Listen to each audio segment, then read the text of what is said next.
Bom, pessoal, e agora eu vou falar um pouquinho com vocês sobre os últimos movimentos, os últimos mecanismos renais que falta a gente discutir, que são a reabsorção, a secreção e, por fim, a excreção, ok? Então vamos começar? Reabsorção e secreção. Bom, então vamos observar um pouco essa imagem e vamos avaliar algumas coisas. Reparem que o líquido, o sangue chega aqui pela arteriola aferente, chega no glomérulo, passa então pelo processo de filtração e segue adiante. 80% do volume plasmático que chegou no sangue lá no glomérulo continua no sangue. Ou seja, não é porque ele passou pelo glomérulo que dali em diante virou sangue em pó. Continua seguindo com a maior parte do conteúdo plasmático. 20% do plasma então foi filtrado, ok? Ainda assim, se a gente considerar, é um grande conteúdo. Ele chegou com 100%, 80% continuou, 20% foi filtrado, ok? Porém, 20% é filtrado, mas 19% é reabsorvido.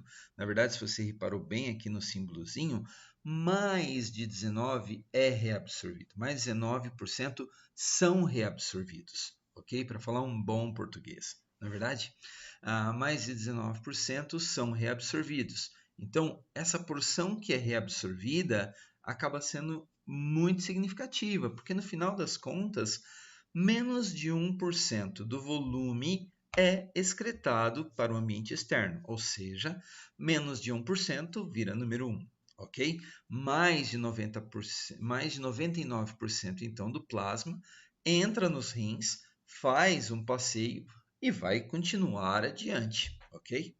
Então, isso é muito interessante a gente saber. Embora o líquido filtrado seja um número muito alto, 180 litros por dia, a gente vai eliminar menos de 1%. 180, 1% daria 1,8, mas a gente elimina em média 1,5 litros de urina por dia, ok? Então, é importante a gente ter essa dimensão. A filtração é imensa, mas ela tem um movimento contrário, que é a reabsorção, que é quase de igual magnitude, ok? Que acaba compensando muito de tudo isso. Mas jogar só a filtração e a reabsorção, tá faltando alguém ainda. Tá faltando a gente discutir a secreção. Então agora a gente vai ter um panorama geral de tudo isso, de como isso acontece, ok? Para a gente poder ter uma visão melhor de determinadas substâncias. Vamos lá? Bom, essa imagem é bem interessante porque ela mostra ao longo do néfron o que acontece em termos de reabsorção e de secreção. A reabsorção está aqui, ó, representada na setinha verde. Essa imagem já apareceu em outro slide que a gente usou. Reparem que eu tenho a reabsorção aqui no túbulo proximal, eu tenho reabsorção nas duas porções da alça de Henle, no ramo descendente, no ramo ascendente, a gente tem reabsorção. Tenho reabsorção no túbulo distal e eu tenho até mesmo reabsorção no duto coletor. Então a gente tem a reabsorção acontecendo em diversos trechos do néfron e da estrutura geral de produção de urina. Mas a gente também tem aqui o movimento da secreção, ok? Reparem que eu tenho secreção já no túbulo proximal, volto a ter secreção lá no túbulo distal e, por fim, eu ainda posso ter a secreção acontecendo aqui no duto coletor. Então, a reabsorção e a secreção são movimentos que acontecem ao longo do túbulo para determinadas substâncias, a cada momento para uma determinada substâncias, e a gente precisa olhar como fica a coisa no final de tudo isso. Então aí vem essa imagem aqui do lado, ó. Reparem, eu tanto tenho a filtração, tá aqui, representei a reabsorção e representei a secreção. Vamos repassar? O que é reabsorção? É a passagem da luz do túbulo de volta para os capilares. E o que é a secreção? Dos capilares para a luz do túbulo. E aí vem a última coisa de tudo isso, a última coisa que é a excreção.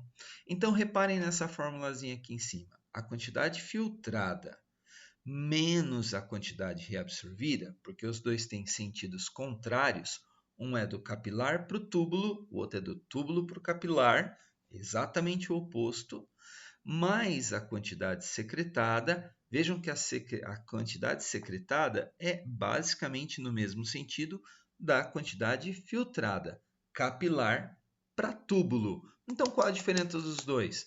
A diferença é que a filtração é dos capilares glomerulares para o túbulo e a secreção dos capilares peritubulares para o túbulo. Quando eu observo a quantidade filtrada menos a quantidade reabsorvida mais a quantidade secretada, eu tenho então a quantidade excretada de soluto, ok?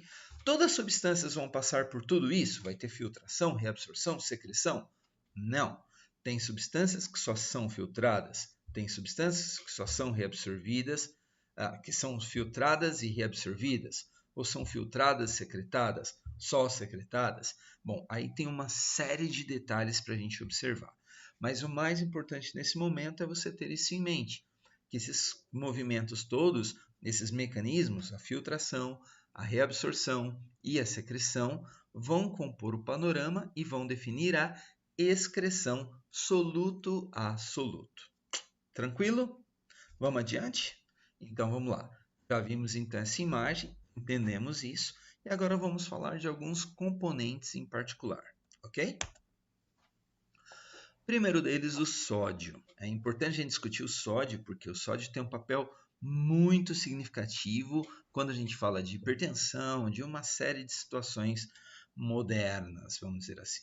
Reparem que o sódio, pessoal, ele acaba sendo, desculpe-me, secretado em grande quantidade, não é verdade? Ele acaba sendo reabsorvido, perdão, em grande quantidade. Então, basicamente, quando eu tenho a filtração, 100% do sódio é filtrado. Por que 100% do sódio? Porque o sódio é um íon, então ele com certeza ele acaba passando pela filtração tranquilo, leve e solto. Todo sódio é filtrado. Porém, a maior parte do sódio que é filtrado é reabsorvido.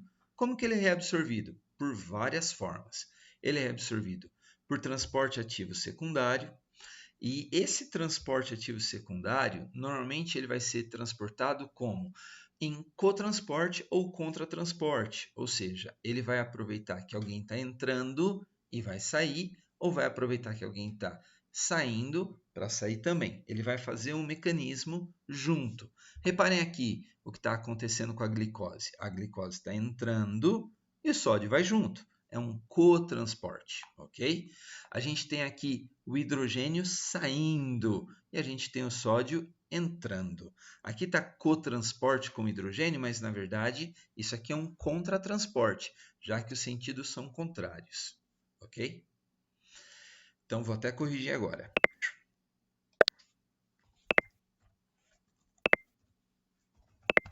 Contratransporte com hidrogênio. Perfeito. Então, contratransporte com hidrogênio. O hidrogênio está saindo, o sódio está entrando, ok? Via paracelular. O que é via paracelular? A via paracelular é aqui está representado em 3. É o que acontece, por exemplo, quando ele passa nas junções entre duas células. Dá para perceber? Normalmente isso acontece por arrasto de solvente, ou seja, a água vai e ele vai junto. Ele vai sendo levado, lavado de volta para a célula. Ok? Bom, essas são as formas que o sódio é reabsorvido. Em cada porção do néfron, ele vai passar por mecanismos diferentes, ok? Mas são esses mecanismos geralmente que ele vai passar. E como que ele volta para a célula? Normalmente ele vai voltar por transporte ativo pela bomba de sódio e potássio. Está aqui representadinho, ó. Bomba de sódio e potássio, lembra dela? Então o potássio entrando na célula e o sódio saindo. No caso, quando ele sai, ele cai no espaço intersticial e daí em diante ele segue, ok? Então, essas são as formas de reabsorção, lembra? Reabsorção e aqui a forma de secreção, ok? Quer dizer, perdão, e aqui a forma em que ele volta para a célula, depois que ele passou para a célula, que ele volta para o organismo, ok? Bom, então, no túbulo proximal e no ramo ascendente espesso, ou seja, a primeira porção do néfron, 92% do sódio filtrado é reabsorvido. Nos dutos coletores que seguem dali em diante, então lá na porção final, basicamente 7% restante é reabsorvido. Então 92 mais 7, quase 100% do sódio é reabsorvido, ok? É importante observar que nos dutos coletores, essa porção que é reabsorvida, normalmente é reabsorvida em função da ação de hormônios, ok? E é assim que acaba acontecendo. A excreção, então, do sódio, no final das contas, é muito pequena, é cerca de 0,4% do sódio que é filtrado, ok? Lindo, não? Glicose. Bom, a glicose é muito pequena e acaba que a glicose também é 100% filtrada. Imagina só, 100% da glicose sendo filtrada, se toda essa glicose é perdida na urina, a coisa ia ficar bem ruim, não é verdade? Basicamente, os mesmos mecanismos da glicose também se aplicam aos aminoácidos e a uma série de outros metabólitos, ok? O que acontece? A glicose, na sua maior parte, vai ser reabsorvida, ok? Por cotransporte. Olha aqui o desenho aqui bonitinho. A glicose entrando. E quem que está entrando com ela mesmo? O sódio. Ok? Então a gente pega o doce junto com o salgado. Então o sódio e a glicose acabam entrando por cotransporte, ok? Do momento que ela entrou na célula, agora ela tem que voltar para o organismo, concorda? Por enquanto ela só entrou na célula do túbulo e agora ela tem que voltar para cair de novo na circulação e seguir adiante. Para isso, pessoal, ela vai ter que ser transportada do interior da célula para o interstício por difusão facilitada. Lembram o que é difusão facilitada? A difusão facilitada é aquela em que eu tenho uma proteína que vai fazer o quê? Ela vai se ligar na substância. Ao se ligar, por que ela se ligou? Ao se ligar, ela muda de forma e no que ela muda de forma, ela leva para o outro lado da célula. Nessa mudança de formato, ela perde a afinidade, se desliga. No que desliga, então, ela transportou de um lugar para o outro.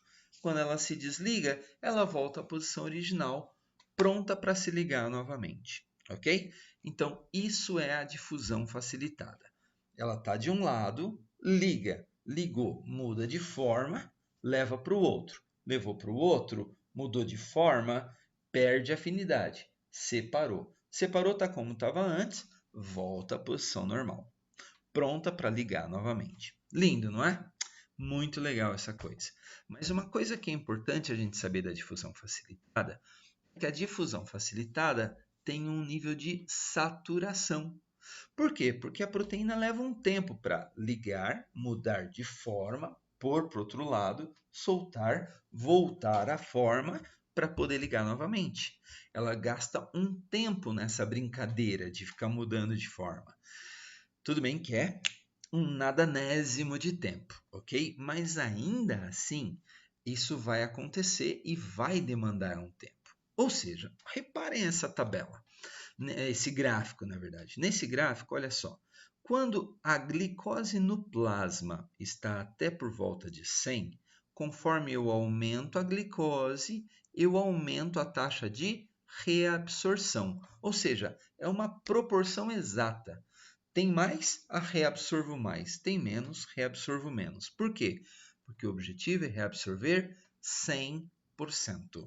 Ok? Então, até 100, 100% é reabsorvido. O que é muito bom, porque a gente opera bastante nessa faixa. Na verdade, a gente opera até numa faixa um pouco maior. E reparem que até por volta de 200, na verdade, até por volta de 300, que já é uma glicemia muito elevada, concorda comigo? Mas até 300 a gente consegue reabsorver 100% praticamente do que está presente ali. Então a gente reabsorve tudo. E aí então não tem nada na urina. Porém, pessoal, depois dos 300, e aí vão ter alguns livros que vão mostrar que esse valor talvez seja um pouco mais baixo, na casa dos 220, 240, tem algumas coisas a ser consideradas, mas vamos ficar aqui com 300, ok? Acima dos 300, essa proteína não consegue fazer aquela mudança mais rapidamente. Como ela não consegue mudar mais rapidamente, esse é o limite dela. Então, reparem que ela vai aqui cada vez reabsorvendo mais e mais e mais e mais e mais e mais, não é verdade? Até que a glicose no plasma chegue em torno de 300. Dali em diante, a reabsorção é a mesma, o mesmo nível. Como a reabsorção é exatamente a mesma, significa que eu tenho mais do que isso. Por exemplo, aqui ó, eu tenho 400, mas eu só reabsorvo até 300. Resultado, esses outros vão parar na urina, ok? Aqui, na verdade, ele ainda coloca que a gente tem um limitezinho a mais, tá vendo? Ele colocou 300 contra 375. Mas tudo que passar disso vai ser eliminado na urina. Porque reparem que eu não tenho mais uma reta ascendente. Eu tenho um platô, eu tenho uma base. Então é por isso que quando uma pessoa começa a ter uma glicemia elevada, dentro do quadro de diabetes ou não, a gente começa a perceber a presença de glicose na urina, que é a famosa glicosúria, ok? Então, quando eu tenho glicose na urina. A glicose na urina, então, não é um achado normal. Por quê? Porque nas faixas normais de glicemia que a gente tem, o rim consegue reabsorver 100%. Isso é importante a gente saber, ok? Potássio, olha que coisa interessante. O potássio é lindo para cair numa prova. Quer dizer, o potássio é lindo para a gente poder estudar a função renal, porque ele passa por tudo. Ó. Eu ingiro uma certa quantidade, eu filtro uma grande quantidade. Como que eu filtro mais? Lembra que o sangue está passando pelo rim o dia inteiro? Então, por isso que no final das contas eu filtro muito mais. Mas reparem que, apesar de eu filtrar enormemente, eu reabsorvo quase tudo. E além de eu reabsorver quase tudo, então eu já tive a filtração, a reabsorção. Olha quem mais eu tenho aqui: a secreção. Se eu tenho secreção, então eu tenho a filtração, reabsorção. Olha a diferençazinha. É difícil, mas é algo bem pequeno. Só que como eu secretei quase a mesma quantidade, no final das contas, a minha excreção de potássio não foi tão grande, não foi tão pequena assim. E ela vai ter que bater com quem, pessoal? Com a quantidade que eu ingeri. A ideia é que o potássio que eu ingeri, eu venha a excretar em volumes equivalentes, ok?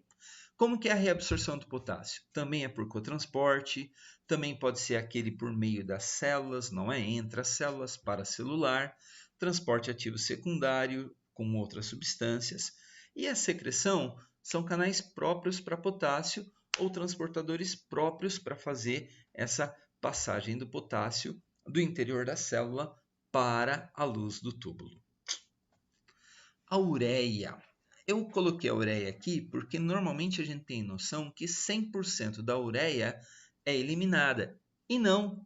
Reparem que a gente tem uma reabsorção de mais ou menos 50% da ureia, ok? Eu fiz questão de marcar aqui que ela é reabsorvida em parte no túbulo proximal, junto com toda essa outra galera, tá ok? E olha aqui esse desenho, aqui tem uma imagem bem interessante. A ureia, praticamente toda ela é filtrada, ok? E aí ela segue pelo fluido, pelo filtrado. Mas no filtrado, olha o que vai acontecendo. A gente começa a reabsorver o sódio, cloro, o íon sódio, não é verdade? E com tudo que a gente vai reabsorvendo, aquele meio começa a ficar com uma baixa osmolaridade. A gente vai diminuindo muitos solutos, não é verdade? Então aqui a gente acaba ficando a água continuando, mas como eu tirei muitos dos solutos, chega uma hora que a água também começa a sair.